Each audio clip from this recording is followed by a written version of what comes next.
မင်္ဂလာပါမြစ်စုများမိုင်းပါဝါကွန်ထရိုး channel မှာကြိုဆိုလိုက်ပါတယ်မြစ်စု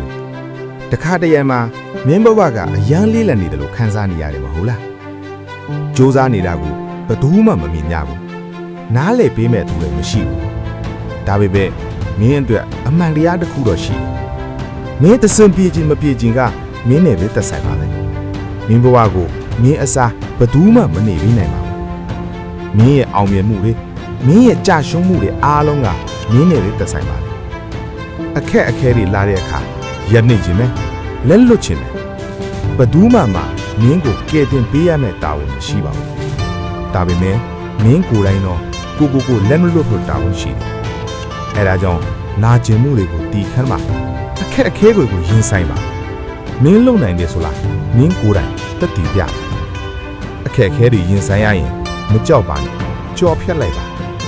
ဒီစကားတွေကိုမင်းအတွက်လိုအပ်နေတယ်လို့ခံစားရရင်လိုက်တစ်ချက်နှိမ့်လိုက်ပါမင်းလိုပဲအခက်အခဲတွေနဲ့ရင်ဆိုင်နေတဲ့သူတယောက်ယောက်ရှိမယ်လို့ထင်ရင် share လုပ်ပြီးပို့ပေးလိုက်ပါနောက်ထပ်စိတ်ခွန်အားပေးတဲ့စကားတွေမလွတ်အောင်နားထောင်ရင် follow subscribe လုပ်ထားပါမင်းတယောက်တည်းမဟုတ်ငါတို့အတူတူကြော်ဖြတ်ကြမယ် fighting မှာမိတ်ဆွေဒီဗီဒီယိုလေးကဘာရခဲ့လဲ comment မှာဖြေပေးခဲ့ဦးနော်ဗီဒီယိုကိုအဆုံးထိကြည့်ပေးတဲ့အတွက်ကျေးဇူးတင်ပါတယ်